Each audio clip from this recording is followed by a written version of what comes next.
Yo les héros, Metal Gear Solid est l'une de mes séries préférées.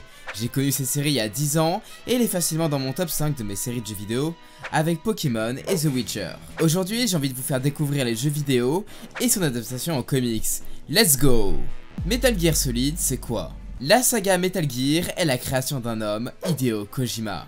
Kojima est fan de cinéma mais ne réussissant pas à trouver son bonheur dans le cinéma japonais qu'il trouve trop peu ambitieux, celui-ci s'est intéressé par le monde du jeu vidéo grâce à Super Mario Bros sur NES qui lui montre que les jeux vidéo sont bien foutus et surtout grâce à Portopia Renoku Sachushin Jinken, un jeu d'enquête scénarisé. Il voit que le média est nouveau et qu'il est suffisamment complexe pour raconter des histoires.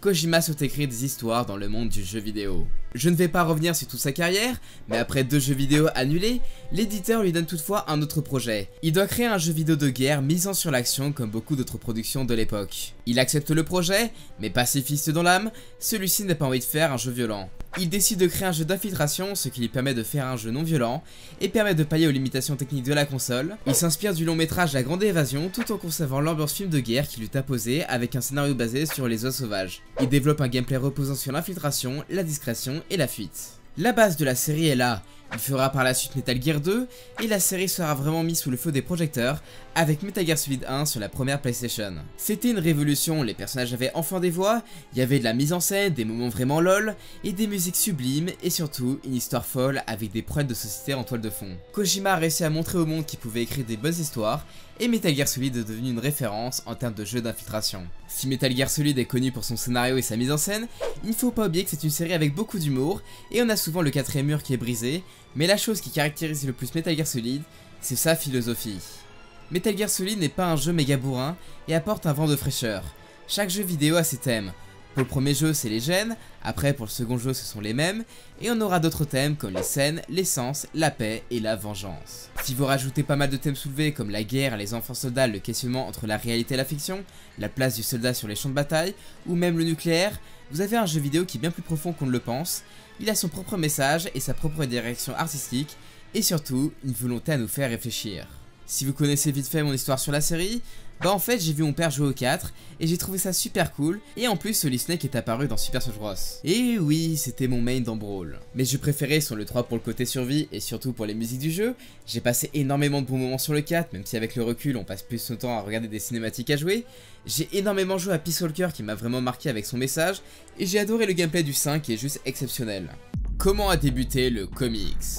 Metal Gear Solid est une série de comics en 12 numéros. Elle a été éditée par IDW à partir de septembre 2004. Pour ceux qui ne le savent pas, IDW est un éditeur de comics américain.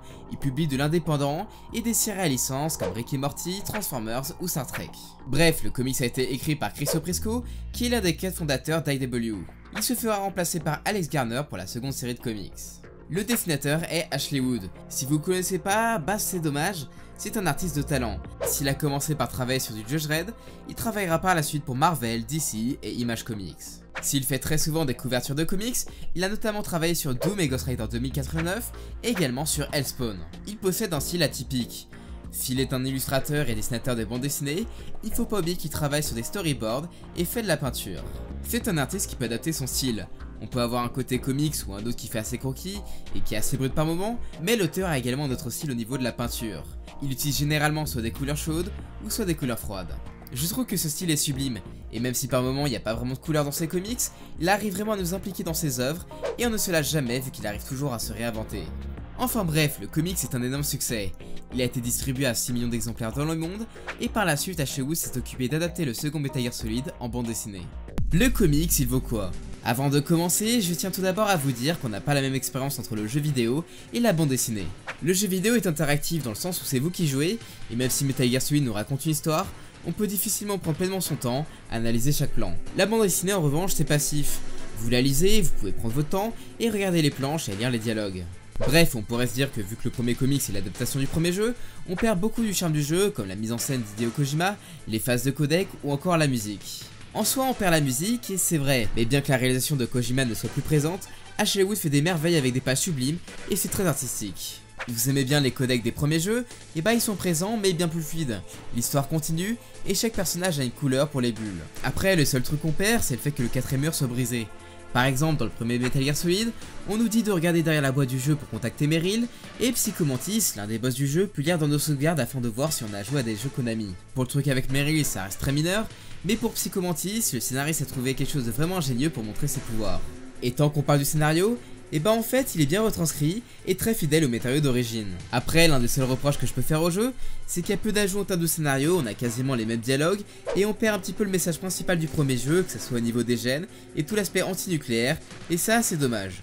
Mais le bon point du comics, c'est que le scénario est vraiment bien résumé et qu'il est vraiment clair à comprendre. Même si le scénariste n'a pas pris de risque, le côté graphique est super chouette et le scénario est simple à comprendre. Concernant le second comics, le côté graphique est toujours aussi bon, mais c'est plus au niveau du scénario où j'ai trouvé que c'était plus innovant. Il y a pas mal de choses qui ne sont pas dans le jeu vidéo.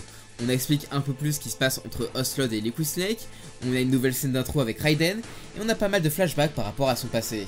Mis à part ça, le comics accorde moins d'importance à Raiden, et Solid Snake est vraiment mis en avant. Ça va peut-être plaire aux haters de Raiden, mais personnellement je trouve ça dommage, mais je peux rien vous dire sinon je vous spoilerai. Après, malheureusement certains thèmes du jeu sont absents, mais l'histoire reste tout de même bien retranscrite. Finalement, Metal Gear Solid Son of Liberty est un très bon comics qui offre une nouvelle vision au scénario et c'est vachement sympa. Ce qu'a apporté le comics. Alors là, c'est une partie que je voulais vraiment faire dans la vidéo. De manière générale, les comics adaptés de jeux vidéo n'apportent rien, ça reste juste des produits dérivés. En revanche, ce n'est pas le cas pour le comics Metal Gear Solid. Il faut tout d'abord savoir qu'Hideo Kojima a bien aimé ces comics et qu'ils sont même présents dans la prison de Metal Gear Solid 3. Ils sont également présents dans Twin Snake, mais là où ça commence à devenir intéressant, c'est qu'ils ont adapté la bande dessinée dans un jeu vidéo. On a ajouté des voix et des effets, je trouve que ça fait plus dynamique, mais après en termes de gameplay c'était peu ouf vu qu'il fallait chercher les souvenirs, et certaines voix n'étaient pas tip top, je pense notamment à celle de Grey Fox. De plus, lorsqu'Hideo Kojima a brièvement travaillé sur Portable Ops, il a eu l'idée d'insérer de la bande dessinée animée, vu que les UMD de la PSP n'avaient pas assez de mémoire pour que le jeu soit fait entièrement cinématique. Et la personne qui a fait tout le côté graphique, c'est Ashley Wood qui a réalisé les planches, et c'était incroyable. Et lorsque Peace Walker commencera à être développé, ils ont repris Ashley Wood qui a collaboré avec Yoji Shinkawa et ils ont réalisé des bandes dessinées animées et surtout interactives. Fini les cinématiques qui duraient 1 heure comme dans le 4. Là on pouvait participer aux cinématiques et c'était très intéressant et j'en garde de très bons souvenirs. Et pour finir, Kojima a même implémenté les deux motion comics dans The Legacy Collection parce que selon Kojima, le premier et le second Metal Gear Solid ont un style de jeu vidéo complètement différent par rapport à aujourd'hui. Il a voulu donner l'opportunité de regarder Metal Gear Solid. Au final, on peut se poser une question. Si le comics n'était pas sorti, est-ce que Kojima aurait l'idée d'implémenter de la bande dessinée dans les opus PSP? Vous pensez ce que vous voulez, mais personnellement je suis content qu'un comics a fini par influencer le déroulement d'un jeu vidéo et la carrière d'Ashley Wood a encore explosé après le jeu.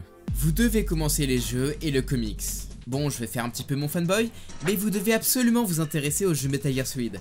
Ce sont des petites pépites. C'est fun, les combats sont cool, on peut y jouer sans se lasser, et c'est une série qui a vraiment révolutionné le monde du jeu vidéo. Cela serait dommage de ne pas en profiter. En plus, sans compter le 5, vous avez toute la saga principale dans The Legacy Collection sur PS3, et cela serait dommage de ne pas en profiter.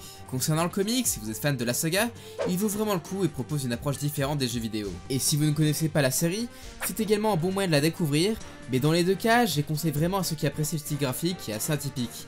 Moi personnellement j'adore, mais ce n'est peut-être pas au goût de tout le monde. Merci à Manabooks pour avoir édité ce comics et me l'avoir envoyé. A vrai dire, je ne trouvais plus la version éditée par Soleil et ça me faisait bien rager. Bref, c'est une très belle édition, chaque comics font 300 pages et coûte 18 €, ce qui vaut carrément le coup. J'espère que vous avez apprécié cette vidéo. Je vais sans doute faire quelques vidéos sur les comics adaptés de jeux vidéo comme Street Fighter, Bloodborne et The Witcher. Dites-moi si ça peut vous plaire, j'aimerais avoir votre avis. Tiens, et tant que vous êtes là, dites-moi votre avis sur Metal Gear Solid. Personnellement, Metal Gear Solid m'a vraiment marqué entre son univers franchement sympa. On a des mechas, des méchants avec des super pouvoirs bien stylés, des ninjas cyborg ultra classe, d'ailleurs Metal Gear Rising est vraiment sympatoche. On a des musiques super stylées, en termes de gameplay, ça se joue très bien, le scénario est super chouette, et livre de très bons messages pacifistes, et on a énormément de personnages hauts en couleur, je pense notamment à Solid Snake, Raiden, Ocelot ou encore Big Boss. Même si j'ai adoré le 4 pour ses scènes mémorables et ses combats de boss, et le 5 qui est juste ultra plaisant à jouer, pour moi Metal Gear Solid Peace Walker est mon épisode préféré, et je pense que ça a eu un impact dans ma lecture. Sinon j'ai fait quelques vidéos reviews sur Aki Giants, l'univers d'Injustice et les meilleurs crossovers Batman. Ce sont des vidéos que j'ai bien aimé faire, et les comics sont assez cool. Si vous souhaitez me soutenir, vous pourrez regarder des publicités sur Utip et me laisser un petit message, ou faire des dons sur Tipeee. N'oubliez pas de vous abonner pour ne rien louper des prochaines vidéos. Si vous souhaitez plus de comics, j'ai fait plein de vidéos Marvel, DC, Image Comics, Star Wars et du jeu vidéo. Vous pouvez me suivre sur Twitter et sur Facebook, j'ai hâte de lire vos commentaires, à la prochaine, ciao!